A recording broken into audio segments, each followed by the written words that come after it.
After studying this module, you will be able to know about the modes of collection and preservation of drug evidence, learn the importance of packing of evidences, and identify the correct mode of collection and packaging of the drug evidence.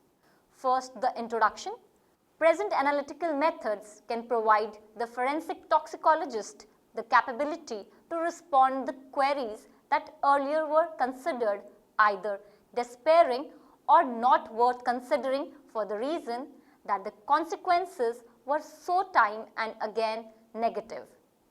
Approaches that are sensitive to nanogram extents of drugs make it meaningful to carry out an analysis, even when the plate, cup or container involved has apparently no food or drink left in it.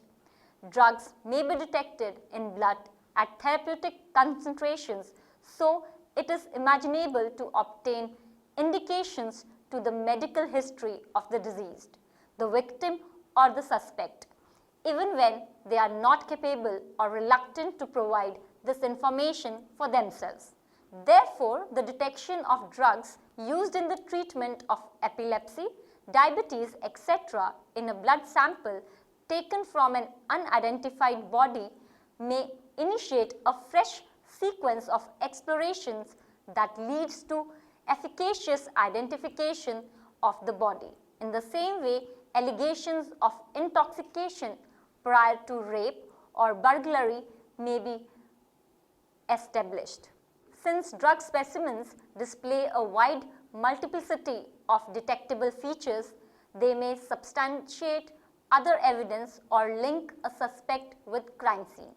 While handling this evidence, it is essential to avoid any contamination among the specimens or from other sources. The Forensic Science Laboratory handles the examination of marijuana and other drugs which may be involved in criminal cases or found in the custody of subject involved in a number of crimes.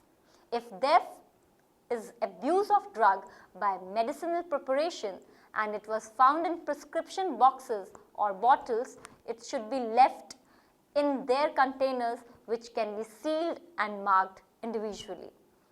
It is imperative that every single item submitted as evidence must be sealed with tamper-proof evidence tape, dated, initialized and labeled as to its content and its association with the victim or suspect. If any evidence is stained with body fluids such as blood, semen, etc., it must be air-dried entirely prior to packaging and submission to laboratory. All items should be separately packaged and sealed in breathable, non-plastic example paper, loose-fitting containers. Estimated weights of drugs should not be documented on the request for examination of evidence form. Next is forensic significance. Maximum cases that go in a forensic toxicology laboratory start with the suspicion that a drug or poison is present. A casualty might be an accident, suicide or murder, but a toxicological examination must be carried out to support the investigating officer to resolve which of those it might be. Often the investigating officer will not know whether or not any offense has been committed until the results of the toxicological analysis are available, so that formulating the correct questions to ask is vital if accurate and useful answers are to be given. Therefore, particulars of the circumstances that lead to the conclusion that a criminal action might have taken place must be supplied to the toxicologist so that the analysis can be scheduled. Samples need to be taken and packaged properly and handed to the toxicologist with appropriate storage through this manner. Failure to manage this stage properly can ruin any subsequent analysis. The pathologist carrying out a post-mortem examination will be knowledgeable in knowing which sample should be taken for toxicological analysis. But cautiousness should again be applied to make sure that samples are placed in suitable containers and stored correctly before and during transportation to the forensic toxicology laboratory. It is essential that the correct samples be collected as soon as possible, properly and informatively labeled and stored correctly. Their procurement, storage and transportation to the laboratory should be documented adequately to guarantee a safe chain of custody. The containers used for the samples may be different depending on the analysis to be performed, and it is vital that the correct types are used. For example, a fluoride oxalate sample tube for blood is useless if fluoride estimation is required, and gamma hydroxybutyrate may be destroyed by citrate. If containers are to be inspected for fingerprints and for DNA, this should be carried out before any toxicological examination. The proper collection, packaging and transporting of urine specimens is a crucial part of a drug testing program. Although this is the most often challenged aspect of the process in any legal proceeding, it is also the least controlled one. Next important aspect is sampling of biological evidences. Appropriate collection, sampling and accurate storage of biological evidence are important, yet occasionally ignored. Steps in forensic toxicology. These factors, in combination with drug stability, can strongly impact the interpretation of results and the conclusion of forensic casework. Selection of the appropriate specimen is a critical component of any toxicological examination. Circumstances surrounding the case, the availability of specimens, the nature of the investigation, and even legal or statutory issues may dictate the selection and purpose of the specimens. It is essential that the specimen container is appropriate for the anticipated use and does not compromise the analytical findings. Container size should be appropriate for the volume or weight of the specimen so that the head space is minimized. First biological evidence is blood. Blood is one of the most important specimens of toxicological concern, as it provides exclusive advantages over other matrices in terms of the extensive range of analytical methodologies available, the vast amount of available reference data for both ante-mortem and post-mortem drug concentrations, and the imperative value of the metrics from a pharmacological perspective.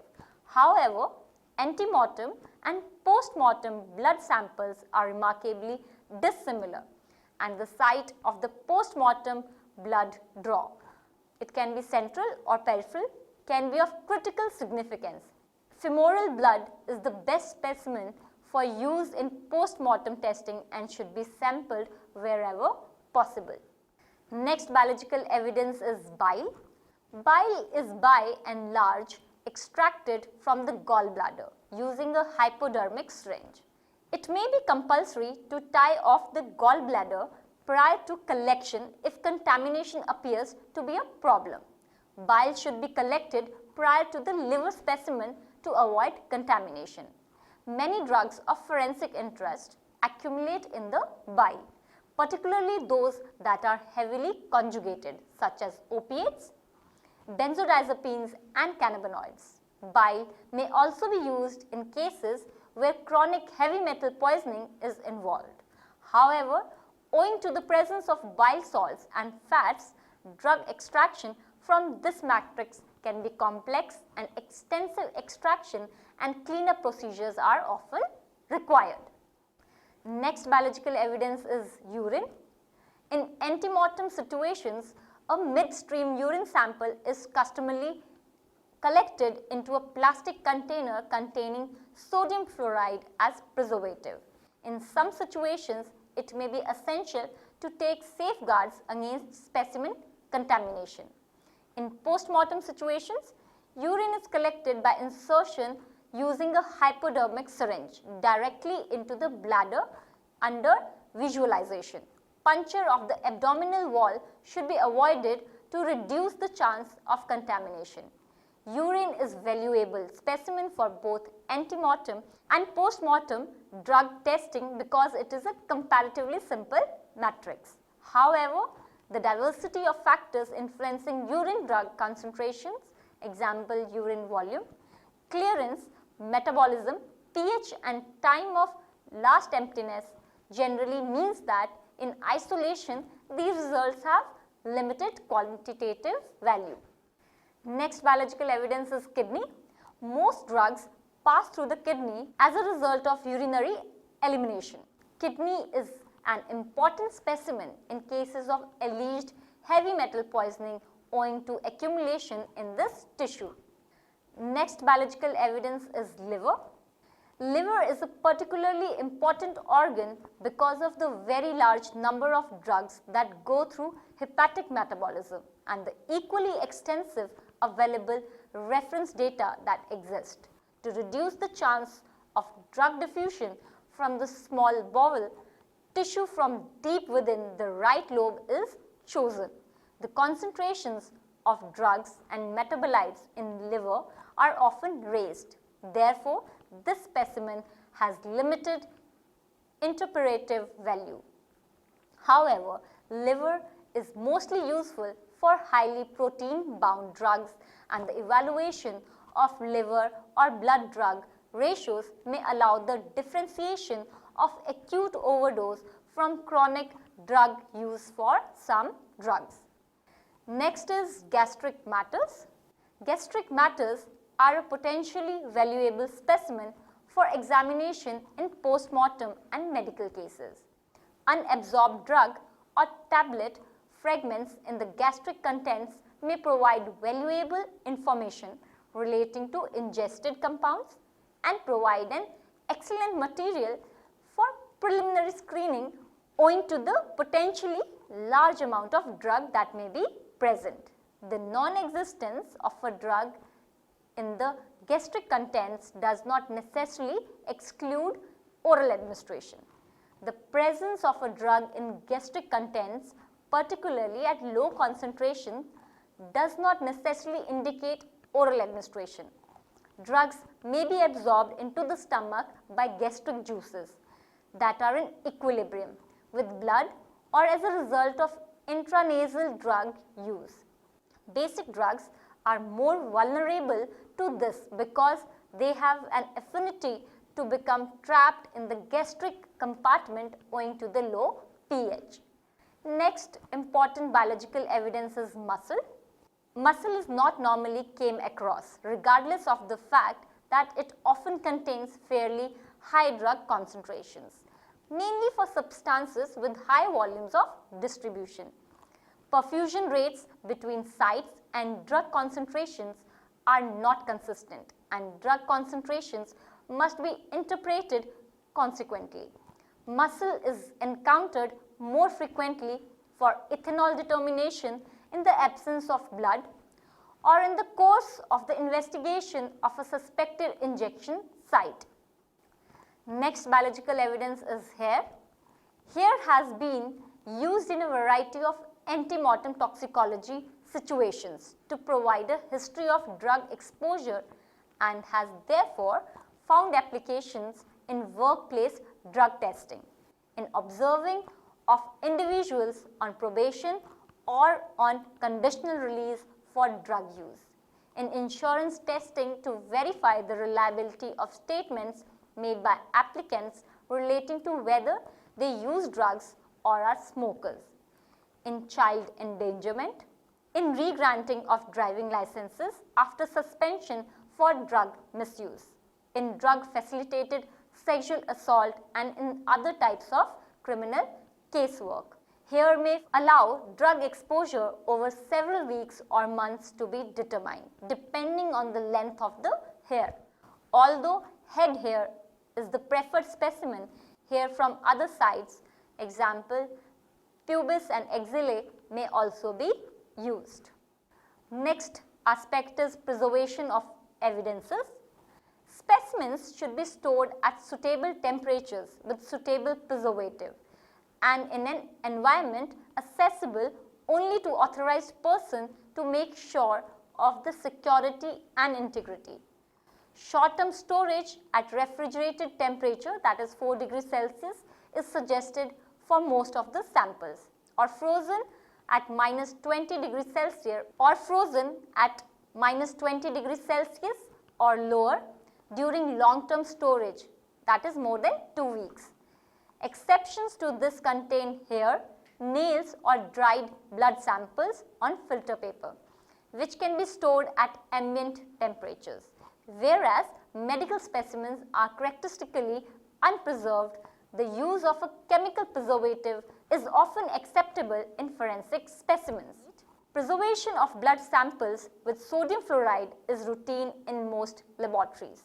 Commercial evacuated blood collection tubes contain sodium fluoride as the preservative and potassium oxalate as the anticoagulant. These are the chosen evacuated blood tubes for ante-mortem forensic toxicology casework. Inhibition of microorganisms and enzymes with sodium fluoride is important for frequently encountered analytes such as ethanol, cocaine and others. Fluoride acts as an enzyme inhibitor and helps prevent glycolysis. All samples should be appropriately marked for identification with the case number, donor number, date and time of collection, signature or initials of the collector and specimen description. Tamper-proof containers or tape bearing the collector's initials and date of collection should be used. Specimens should be forwarded to the laboratory in appropriate leak-proof and tamper-proof packaging or shipping materials with all appropriate documentation like chain of custody forms, requisitions for testing, special requests, case information, medications list, police report, donor information, identifiers such as date of birth or social security number, agency case number, pathologist or police officer name and contact information. Improperly packaged or identified materials should be returned to the submitting agency. Documentation accompanying the specimens should list all of the specimens that were collected or available for testing. Once received by the laboratory, the specimens should be examined and appropriately documented in terms of condition and quantity during the assessing process. We will conclude this module with summary. Drugs may be detected in blood at therapeutic concentrations, so it is possible to obtain clues to the clinical history of the deceased, the victim or the accused. Drug specimens exhibit a wide variety of identifiable characteristics which may be corroborated with other evidence or link a suspect with the crime. If there is abuse of drug by medicinal preparation and it was found in prescription boxes or bottles, it should be left in their containers which can be sealed and marked separately. It is important that each item submitted as evidence be sealed with tamper-proof evidence tape, dated, initialed and labeled as to its content and its association with the victim or the suspect. It is essential that the appropriate samples be collected as soon as possible, correctly and informatively labeled and stored appropriately. Their acquisition, storage and transportation to the laboratory should be documented adequately to ensure a safe chain of custody. Specimens should be stored at appropriate temperatures with adequate preservative and in an environment accessible only to authorized personnel to ensure security and integrity. All samples should be properly marked for identification with the case number, donor name, date and time of collection, signature or initials of the collector and specimen description. Documentation accompanying the specimens should list all the specimens that were collected or available for testing.